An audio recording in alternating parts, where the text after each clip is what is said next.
Salut les amis, aujourd'hui After Zap image numéro 759. Évidemment, on va débuter avec le succès de l'Olympique Lyonnais qui se qualifie pour les demi-finales de la Champions League. L'OL a renversé Manchester City. On va retrouver donc deux équipes françaises en demi-finale de la Ligue des Champions. C'est une première tout simplement dans l'histoire du football français. On jette un petit coup d'œil aux affiches en demi-finale, des duels 100% franco-allemands avec d'un côté dès mardi le Paris Saint-Germain face au RB Leipzig et puis donc le lendemain encore une grosse affiche pour l'OL. Lyon va affronter le Bayern Munich, ça sera mercredi. On poursuit justement avec les cotes de ces demi-finales. On en avait parlé hier de la cote du Paris Saint-Germain qui d'ailleurs je crois a déjà un petit peu baissé par rapport à hier. Et puis là maintenant on a donc les cotes du match entre l'Olympique Lyonnais et le Bayern Munich. Évidemment Lyon n'est pas favori, ça doit être à peu près les mêmes cotes que face à Manchester City, même si je crois que les Citizens étaient quand même un peu plus élevés parce que là le Bayern est à 1,25, l'Olympique Lyonnais est à 10 pour cette demi-finale.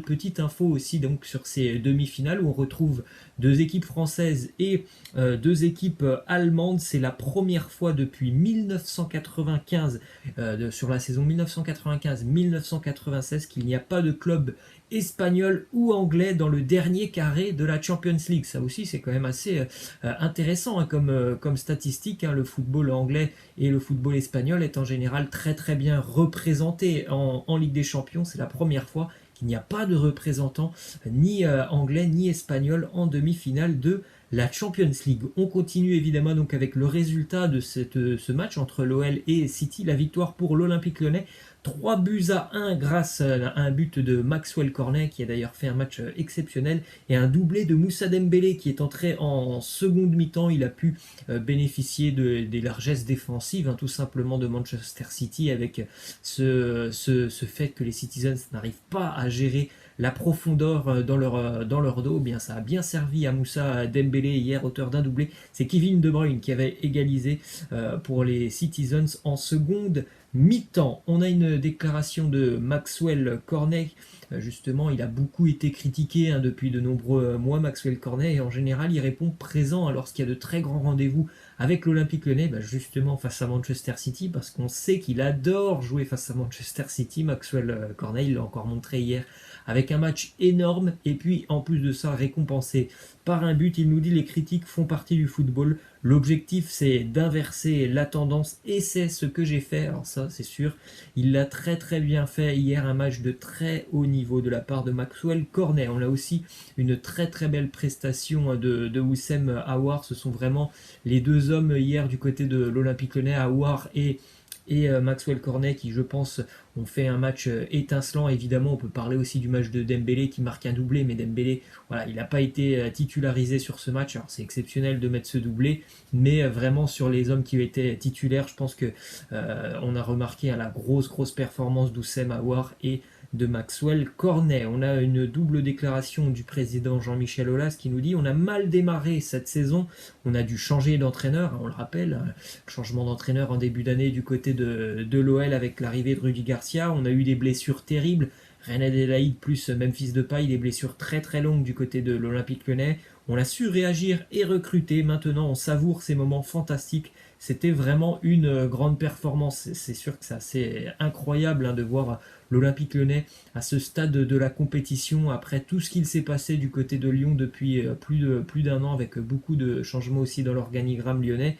De les voir à ce niveau de la compétition, c'est assez incroyable. Ensuite, autre déclaration de Jean-Michel Aulas qui nous dit: je pense à tous nos supporters qui ont douté mais qui retrouvent la fierté. Quand on regarde le palmarès de l'Olympique Lyonnais en Coupe européenne, cette troisième demi-finale permet de remettre l'OL à sa place. C'est vrai qu'en général, on est très très rarement déçu par l'Olympique Lyonnais en Ligue des Champions. Il y a toujours ce supplément d'âme du côté de l'OL. On a l'impression qu'ils sont faits pour cette compétition. Il y a un état d'esprit irréprochable en Ligue des Champions. C'est pas toujours le cas, loin de là, en Liga, mais c'est toujours fou de les voir en Ligue des Champions. Cette équipe de l'Olympique Lyonnais se surpasser pour aller battre des géants d'Europe. On jette un petit coup d'œil justement sur l'Olympique Lyonnais cette saison. On rappelle, termine 7ème du championnat de France de Ligue 1.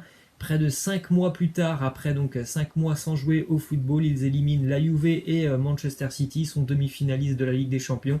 Ça aussi, c'est quand même assez incroyable. Bon, c'est à peu près la même chose pour le Paris Saint-Germain. Quand on pense que le championnat de France est le seul qui n'est pas allé au bout et quand on voit deux représentants en demi-finale de la Ligue des Champions, on ne sait pas trop quoi dire. Hein. Moi, je suis un petit peu sous le choc, mais ça me fait énormément plaisir de m'être trompé parce que je donnais pas cher de la peau des Lyonnais avant la reprise de la Ligue des Champions. Donc, je suis très très content de m'être trompé sur ce dossier. On voit une équipe de Lyon qui est prête physiquement sur ces matchs de Ligue des Champions et qui réussit à renverser quand même des cadors, hein, la Juve et Manchester City. C'est assez jouissif de voir tout ça. On poursuit avec une déclaration du directeur sportif de l'Olympique Lyonnais, Juninho, qui nous dit: l'OL, c'est ça, le groupe depuis la reprise est incroyable, j'ai une grosse pensée pour tous les supporters de l'Olympique Lyonnais, il faut fêter cela en respectant les gestes barrières, on a réalisé quelque chose de grand, mais ce n'est pas fini. Et oui, c'est encore une nouvelle étape pour l'Olympique Lyonnais, ce sera face au Bayern Munich. Hein.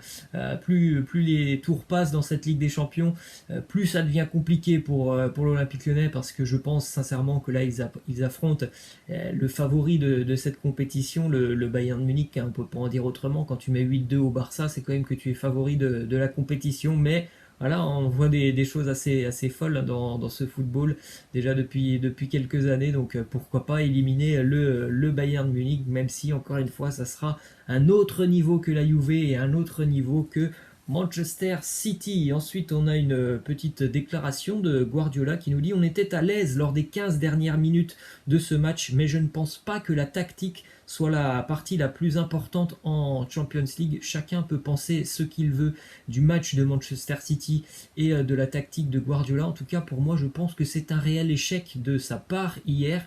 Quand j'ai vu la composition d'équipe, j'étais très surpris quand on pense aussi qu'il y a 5 changements, qu'il ne fait rentrer que 2 joueurs, qu'il va laisser sur le banc Bernardo Silva, qui est quand même un joueur techniquement qui peut faire des différences.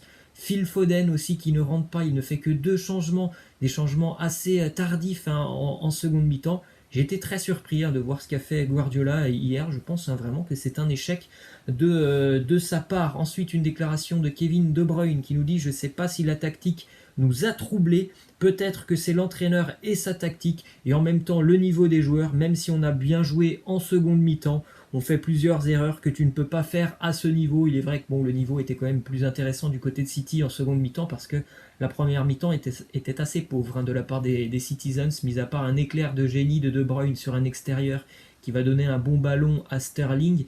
Il n'y a pas eu énormément d'occasions, hein, pour les Citizens en première mi-temps.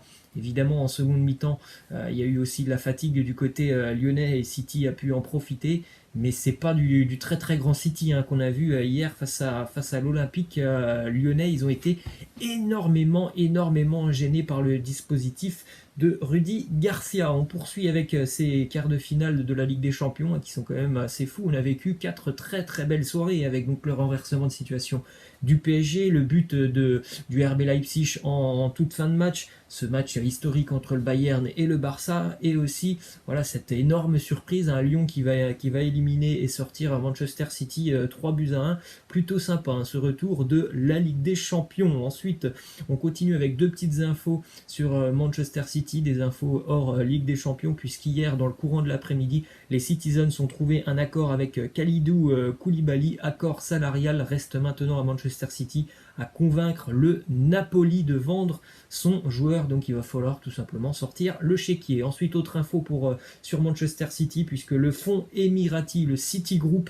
a bouclé le rachat d'un club français, les Stacks de Troyes, qui va donc passer sous pavillon émirati. Ça sera encore une fois un club filial pour Manchester City, hein. Les Citizens ont beaucoup de clubs filiales un petit peu partout en Europe. Ils ont été rachetés, hein, ces clubs, par le fonds émirati City Group. Je crois qu'il y en a un en Belgique, il y en a un en Espagne aussi, je crois que c'est Riron, donc il y en a un petit peu partout dans le monde. Je crois qu'il y en a aussi en Asie. Et bien, les Stacks de Troyes va passer sous pavillon émirati. Ensuite, on a du côté du Paris Saint-Germain 2 petites infos. La première, une déclaration d'Ander Herrera sur l'apport de Mauro Icardi lors du match face à l'Atalanta. Il nous dit: il fait un très bon match contre l'Atalanta, il a joué pour l'équipe en libérant des espaces pour Neymar. C'est important de voir qu'un joueur comme ça peut mettre son ego de côté pour l'équipe. On espère qu'il va marquer bientôt. Bon, je suis pas d'accord avec Ander Herrera, de là à dire qu'il fait un très bon match, Mauro Icardi, face à l'Atalanta. Moi, je l'ai trouvé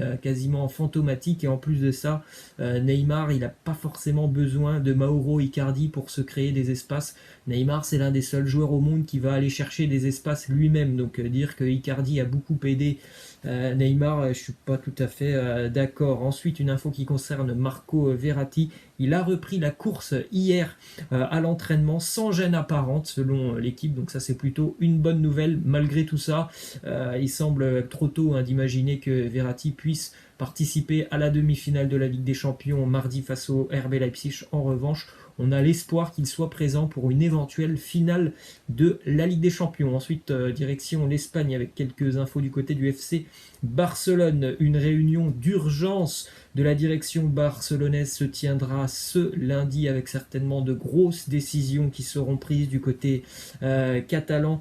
La une du quotidien Sport aujourd'hui qui titre la première de ces grosses décisions, ça sera évidemment le départ de Quique Setién.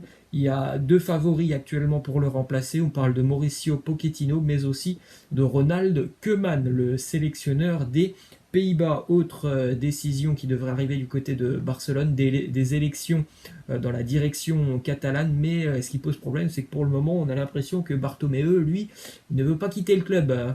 Peut-être qu'il y aura des départs comme celui de Vidal, des départs aussi au niveau de la cellule de recrutement, mais Bartomeu, le président, lui, visiblement, ça pose problème. Lui, il ne veut pas partir.